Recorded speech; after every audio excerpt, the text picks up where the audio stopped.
अजित पवारांनी दिले उत्तर, तथ्य आढळल्यास कारवाई नक्की करणार. उपमुख्यमंत्री अजित पवार आज जिल्हा नियोजन समितीच्या बैठकीसाठी बीड दौऱ्यावर आहेत.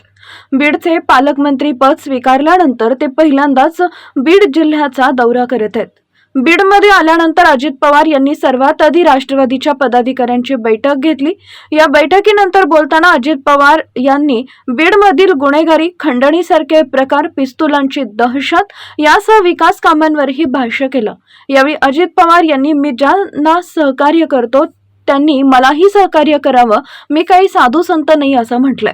भारतीय जनता पक्षाच्या ज्यांना मी नेते समजतो त्या सर्वांशी माझं चर्चा झाली असल्याचे अजित पवार यांनी सांगितलंय. या माध्यमातून अजित पवार यांनी भाजप आमदार सुरेश धस यांनी केलेल्या आरोपाला फेटाळले. खालच्या पातळीवर पक्षाचे कार्यकर्ते काय बोलतात याला उत्तर देण्यास मी बांधील नाही. मात्र वरिष्ठ पातळीवरील मुख्यमंत्री देवेंद्र फडणवीस, चंद्रशेखर बावनकुळे, जे.पी. नड्डा यांच्याशी माझी वारंवार चर्चा होत असते. आजही मुख्यमंत्र्यांशी याबाबत माझी चर्चा झाली असल्याचं अजित पवार यांनी सांगितलंय. सामाजिक कार्यकर्त्या अंजली दमानिया यांनीही माझ्याकडे काही कागदपत्र दिली आहेत, त्यात तथ्य आढळल्यास नक्की कारवाई करणार असल्याचं अजित पवार यांनी म्हटलंय. अजित पवारांनी टीकाकारांना दिले उत्तर. महायुती सरकारमध्ये नैतिकता आहे असा दावा देखील अजित पवार यांनी केलाय. नैतिकतेच्या मुद्द्यावर धनंजय मुंडे यांनी राजीनामा द्यावा अशी वारंवार मागणी होतीये. या मागणीला अजित पवार यांनी फेटाळलंय.